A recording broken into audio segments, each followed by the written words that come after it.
வணக்கம் நண்பர்களே. இனி வருகின்ற நாட்கள் அனைத்தும் முருகப்பெருமானின் அருளால் நிச்சய நல்ல நாளாக மாறப்போகுது.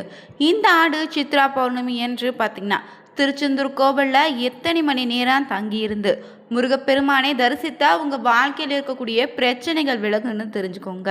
மேலும் குருவாக நினைத்து வழிபடக்கூடிய திருச்செந்தூர் முருகப்பெருமானின் ஆலயத்தில் இந்த ஒரு பரிகாரத்தை செய்யுங்க. நிச்சயம் உங்களுடைய வாழ்க்கையில் இருக்கக்கூடிய சங்கடங்கள் விலகி சுப காரியத்தில் ஏற்படக்கூடிய தடைகள் விலகும். நிச்சயம் குழந்தை பாக்கியம் உண்டாகும். அதே போல் குரு பரிகாரத்தை இந்த நாளில் தவறாமல் செய்ய நிச்சயம் முழு பலனும் உண்டுங்க. மேலும் இந்த ஒரு சித்ரா பௌர்ணமி என்று திருச்செந்தூர் சென்று வழிபட்டு வந்தாலே ஒரு வருடம் முழுவதும் திருச்செந்தூர் சென்று வழிபட்ட புண்ணிய பலன் உண்டாகும். திருச்செந்தூர் கோவிலில் கருவறையில் நடக்கக்கூடிய சில சுவாரஸ்யமான தகவல்களையும் தெரிஞ்சுக்கலாங்க. வீடியோவை கடைசி வரைக்கும் ஸ்கிப் பண்ணாமல் பாருங்கள். மேலும் நீங்கள் புதியவராக இருந்தீங்கன்னா மறக்காமல் இந்த சேனலை சப்ஸ்கிரைப் பண்ணிவிட்டு கூடவே இருக்க பெல் பட்டனை கிளிக் பண்ணிக்கோங்க. தனிப்பட்ட முறையில் உங்கள் ஜாதக ரீதியாக ஏற்படக்கூடிய பிரச்சனைக்கு சரியான ஒரு பரிகாரத்தை பெற்றுக்கொள்ள வீடியோவில் டிஸ்கிரிப்ஷன் கீழே ஃபோன் நம்பர் கொடுத்துருக்கோம். அந்த நம்பருக்கு நீங்கள் கால் பண்ணி தெரிஞ்சுக்கலாம். வாங்க நண்பர்களே, வீடியோக்குள்ளே போகலாம். பொதுவாகவே அமாவாசை பௌர்ணமினாலே 2 நாளுமே ரொம்ப விசேஷமான நாளுங்க. இந்த நாளில் தெய்வ வழிபாடு, தெய்வ உபசனி பரிகாரம் செய்வது, குலதெய்வ வழிபாடுன்னு உள்ளிட்ட ரொம்ப விசேஷமான பலனை தரக்கூடிய நாள். பல ஆண்டுகளாகவே பார்த்திங்கன்னா ஒவ்வொரு பௌர்ணமிக்கு எப்படி திருவண்ணாமலையில் பக்தர்களின் கிரிவலம் செல்லக்கூடிய வழக்கம் உண்டாயிட்டிருக்கோ, சமீப காலமாக கிரிவலம் செல்லக்கூடிய பக்தர்களின் எண்ணிக்கையும் பல மடங்கு அதிகரித்திருக்குங்க. அதே போல் பௌர்ணமிக்கு திருவண்ணாமலை மட்டும் இல்லை, தற்போது திருச்செந்தூரில் லட்சக்கணக்கான பக்தர்கள் வழிபட்டு செல்வாங்க. முருகனை பற்றிய ஒரு பாடலில் கூட பார்த்தீங்கன்னா கோவிலில் அருகில் கூடிய கூட்டங்கள் தலையா கடல் அலையான்னு சொல்லும் விதத்தில் ஒவ்வொரு பௌர்ணமிக்கும் திருச்செந்தூரில் ஸ்தம்பிக்கும் போகுது. இத்தனை வருடங்களாக பௌர்ணமிக்கு இவ்வளவு கூட்டத்தை நம்ம பார்த்துருக்க மாட்டோம். ஆனால் சில ஜோதிடர்கள் சொல்வதை கேட்டுட்டு தற்போது திருச்செந்தூர் கோவிலில் பக்தர்களின் எண்ணிக்கை எப்போதுமே கூட்டமாக இருக்குங்க. ஏன் இந்த திருச்செந்தூர் கோவில் இந்த ஆண்டு சித்ரா பௌர்ணமி பார்த்திங்கன்னா வியாழக்கிழமை இரவு 9-11 மணிக்கு தொடங்கி அடுத்த நாள் பார்த்திங்கன்னா வெள்ளிக்கிழமை இரவு வரைக்குமே இந்த பௌர்ணமி தேதி அமைந்திருக்கு. அதனால் திருச்செந்தூர் இரவில் பார்த்திங்கன்னா பௌர்ணமி இரவில் தங்குவது உங்களுக்கு பார்த்திங்கன்னா எல்லா விதமான கஷ்டங்களையும் தீர்த்து மிகப்பெரிய முன்னேற்றத்தை உண்டாக்கும். இது எந்த அளவுக்கு பார்த்திங்கன்னா உண்மைனா பக்தர்களின் கூட்டத்தை கண்டு நீங்கள் உணர்ந்துக்கலாங்க. மேலும் குன்று இருக்கும் இடமெல்லாம் குமரன் இருக்கும் இடம்னு சொல்லுவாங்க. ஆனால் அறுபடை வீடுகளில் கடற்கரையோரம் அமைந்துள்ள ஒரே கோவில் தான் அது திருச்செந்தூர் மட்டுங்க. மலை மீது ஏறி முருகனை தரிசித்து கீழே இறங்கி வருவது போல இல்லாமல் இங்கே இறங்கி போய் திருச்செந்தூர் முருகனை செந்தில் ஆண்டவனை தரிசித்து மேலே ஏறி வருவது நம்ம வாழ்க்கையில் முன்னேற்றத்தை ஏற்படுத்தக்கூடிய அறிகுறியாக இருக்கு. அதே போல் இங்கு ஜாதகத்தில் குரு தோஷத்திற்கான பரிகார தலமாகவும் குழந்தை சம்பந்தமான அனைத்து விஷயங்களுக்கும் வரம் அளிக்கக்கூடிய தெய்வமாக தான் திருச்செந்தூர் செந்தில் ஆண்டவர் இருக்கிறாரு. ஒவ்வொரு பௌர்ணமிக்கும் திருச்செந்தூர் சென்று கடற்கரையில் இரவு முழுவதும் அமர்ந்து அதிகாலை நேரத்தில் முருகப்பெருமானை தரிசனம் செய்கிறாங்க இங்கே பக்தர்கள். ஆனால் திருச்செந்தூர் முருகனை பௌர்ணமினால் கடற்கரை நேரத்தில் தங்கி தரிசிக்க வேண்டும்னு சொல்லுவாங்க. அப்படி தரிசித்தாலே வாழ்க்கையில் எல்லா வளத்தையும் நம்ம கிடைக்குங்க. மேலும் இந்த பௌர்ணமி என்பது ரொம்பவே சக்தி வாய்ந்த நாளுங்க. ஆன்மீக ரீதியாக பார்த்தீங்கன்னா பயிற்சிகள் செய்யவும், உதாரணமாக தியானம், யோகா, மூச்சு பயிற்சி செய்ய தொடங்குவது இந்த நாளில் ரொம்ப நல்லதாக அமையும். இந்த நாளில் உங்களுடைய விருப்பம் நிறைவேற பிரார்த்தனை செய்வது அதை விரைவில் நடக்க உதவியாக இருக்கும். அதே போல் பௌர்ணமி வழிபாடு பார்த்திங்கன்னா நம்முடைய முன்னோர்களுக்கு புதிது கிடையாதுங்க. காலங்காலமாக பௌர்ணமி நாளில் ஒன்று கூடி திருவிழா போல் கொண்டாடி தான் வந்திருக்காங்க. உதாரணமாக பார்த்தீங்கன்னா இந்த சித்ரா பௌர்ணமி, ஆடி பௌர்ணமின்னு ரொம்ப விசேஷமான பௌர்ணமிங்க. இந்த நாளில் தான் கடற்கரை மற்றும் நீர்நிலைகளில் கரையோரங்களையும் இருக்கக்கூடிய பெண் தெய்வங்களை பௌர்ணமி நாளில் வழிபடக்கூடிய வழக்கம் இருக்குது. இந்த பௌர்ணமி பார்த்திங்கன்னா அதீதமான பிரபஞ்ச ஆற்றலை கொண்ட நாளாக இருக்குது. இந்த நாளில் கடற்கரையில் கோவில்கள் இல்லைன்னா கடற்கரையில் இரவு முழுவதும் தங்கி மன வலிமை அதிகரிக்குமா, குழப்பங்களை தீர்த்து வைக்கணும்னு சொல்லுவாங்க. தவறாமல் இந்த நாளை நீங்களும் திருச்செந்தூருக்கு சென்று இரவு முழுவதும் தங்கி திருச்செந்தூர் முருகப்பெருமானின் அருள் கிடைக்குங்க. அதே போல் திருச்செந்தூர் திருத்தலம் பார்த்தீங்கன்னா முருகனுடைய ஸ்தலம் மட்டும் இல்லை, குருவுக்குரிய தலமாகவும் சொல்லப்படுது. திருச்செந்தூர் முருகன் எத்தனையோ பேர் குருவாக நினைத்து வழிபடக்கூடிய தலம் தாங்க இது. மேலும் பௌர்ணமி நாளில் திருச்செந்தூர் முருகனை சென்று தரிசனம் செய்வது ரொம்ப நல்லதுன்னு சொல்லுவாங்க.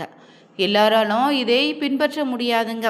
அதிலும் குறிப்பாக வியாழக்கிழமையோடு சேர்ந்து வந்திருக்கக்கூடிய பார்த்தீங்கன்னா இந்த சித்ரா பௌர்ணமியின் திதி தொடங்கக்கூடிய நாளில் நீங்கள் திருச்செந்தூர் முருகனை சென்று தரிசனம் செய்யக்கூடிய பாக்கியம் அவ்வளவு எளிதில் யாருக்கும் கிடைக்காது தான். அதனால் என்ன செய்யலான்னா, திருச்செந்தூர் முருகனை ஒரு முறை எல்லோரும் மனதில் நினச்சிக்கிட்டு மன கண்களால் திருச்செந்தூர் முருகனை தரிசனம் செய்து வணங்கிக்கோங்க.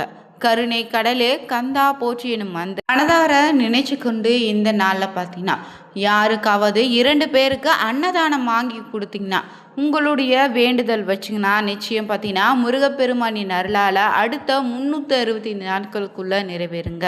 குறிப்பாக வியாபாரத்தில் முன்னேறவும் செய்யக்கூடிய வேலையில் நம்பர் 1 இடத்தை பிடிக்க வேண்டுமா, உங்களுடைய குடும்பத்தில் ஏதாவது தீர்க்க முடியாத பிரச்சனை இருந்தால் அந்த பிரச்சனைக்கு உண்டான தீர்வு கிடைக்க வேண்டும்னா நீங்கள் இப்போது இருக்கக்கூடிய சூழ்நிலையிலிருந்து வாழ்க்கையின் அடுத்த நிலைக்கு செல்ல வேண்டும் நினைச்சாலும் இந்த அன்னதானத்தை தவறாமல் இந்த சித்ரா பௌர்ணமி என்று செய்திடுங்க.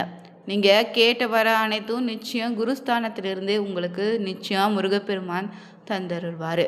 மேலும் இந்த நாளில் உங்கள் வீட்டு பூஜை அறையில் பார்த்தீங்கன்னா முருகப்பெருமானின் படத்திற்கு பூக்களால் அலங்கரித்து முருகனுக்கு வெண்தாமரை மலர் கிடைச்சா அதனை சமர்ப்பித்து முருகப்பெருமான் முன்னாடி 6 அகல் விளக்கில் நெய் தீபம் ஏற்றி மனதார நீங்கள் ஓம் சரவண பவ எனும் மந்திரத்தை 108 முறை சொல்லிட்டு வைத்தியமாக சர்க்கரை பொங்கல் முடிஞ்சா செய்து வழிபடலாங்க. இல்லைன்னா பார்த்தீங்கன்னா காய்ச்சிய பாலை தேன் கலந்து வைத்து முருகப்பெருமானுக்கு மனதார வழிபடுங்க. நிச்சயம் உங்களுடைய வேண்டுதல் நிறைவேறுங்க. முருகப்பெருமானுடைய அருளாட்சி செய்யக்கூடிய கோள்களில் அதுவும் கடல் சார்ந்த கோவிலில் ரொம்பவே பிரசித்தி பெற்றது திருச்செந்தூர் முருகன் கோயில் தான். திருச்சிற்றளவாய்னு சொல்லக்கூடிய இந்த திருச்செந்தூர் முருகன் கோவிலில் இயற்கையோடு ஏந்த திருத்தலனே சொல்லலாங்க. இங்கு பார்த்திங்கன்னா அகத்தியர், நக்கீரர் மற்றும் பார்த்திங்கன்னா ஔவையார், அருணகிரிநாதர்னே, பாம்பன் சுவாமிகள்னு பலருமே திருச்செந்தூர் முருகனை நினைச்சு ஆலயத்தை பற்றியும் முருகனை பற்றியும் நிறைய பாடல்கள் இயற்றிருக்காங்க. மேலும் இந்த ஆலயத்தில் பார்த்திங்கன்னா பௌர்ணமி வழிபாடு திருவண்ணாமலை கிரிவலம் வருவது போல் ரொம்பவே சிறப்பான வழிபாடாக இருக்குது.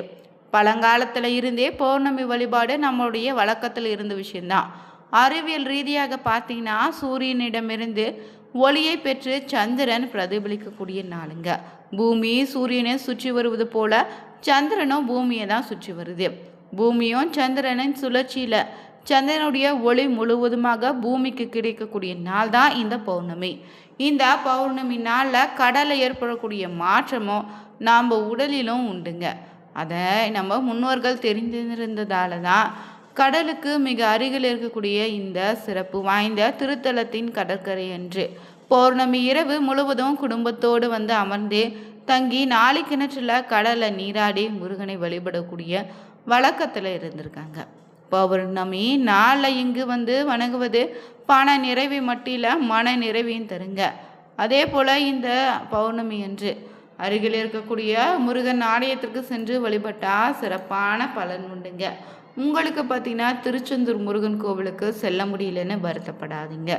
இந்த நாள் அன்று பார்த்தீங்கன்னா முருகப்பெருமான் படத்திற்கு முன்னாடி நெய் தீபம் ஏற்றி வைத்து 11 ரூபாய் காணிக்கையை மஞ்சள் துணியில் முடிச்சாக கட்டி வச்சு முருகப்பெருமானிடம் தொடர்ந்து 48 நாட்கள் பார்த்தீங்கன்னா வேண்டிட்டு வாங்க. தினமும் திருப்புகழ் படிச்சுட்டு வாங்க. நிச்சயம் பார்த்தீங்கன்னா 48 நாட்கள் முடிவதற்குள்ள முருகப்பெருமான் ஏதாவது ஒரு வழியில் உங்களுக்கு வந்து ஒரு வழிகாட்டுவார். அந்த கோவிலுக்கு சென்றுட்டு வந்தாலே உங்களுக்கு இருக்கக்கூடிய பிரச்சனை விலகிடும். நிச்சயம் பார்த்தீங்கன்னா முருகப்பெருமானே அடுத்த ஆண்டு வருவதற்குள்ள திருச்செந்தூர் செல்வதற்கான ஒரு வாய்ப்பினையும் ஏற்படுத்தி தருவாருங்க. இந்த சித்ரா பௌர்ணமி என்று தவறாமல் முருகப்பெருமானை சென்று தரிசித்தீங்கன்னா நிச்சயம் உங்களுடைய வேண்டுதல் நிறைவேறுங்க. பண கஷ்டம் குறையும், மன நிம்மதி உண்டாகும். திருச்செந்தூர் முருகன் கோவில் மட்டும் இல்லைங்க, அருகில் இருக்கக்கூடிய எந்த ஒரு ஆலயத்திற்கும் சென்று மனதார நீங்கள் வழிபட்டிங்கன்னா நெய் தீபம் ஏற்றி அங்கே இருக்கக்கூடிய பக்தர்களுக்கு உங்களால் முடிந்த அன்னதானம் அளித்தாலே நிச்சயம் சிறப்பான பலன் உண்டு. இந்த வீடியோ பதிவு பிடிச்சிருந்தா உங்களுக்கு முருகப்பெருமான் பிடிக்கும்னா ஓம் முருகா போற்றி எனும் மந்திரத்தை 3 முறை கமெண்ட் பண்ணுங்க. நீங்கள் திருச்செந்தூர் ஸ்தலத்திற்கு சென்றிருந்தா மறக்காமல் திருச்செந்தூர் முருகா போற்றி எனும் மந்திரத்தையும் கூடவே பதிவிடுங்க. லைக் பண்ணுங்கள், ஷேர் பண்ணுங்கள், கமெண்ட் பண்ணுங்கள். தேங்க்ஸ்.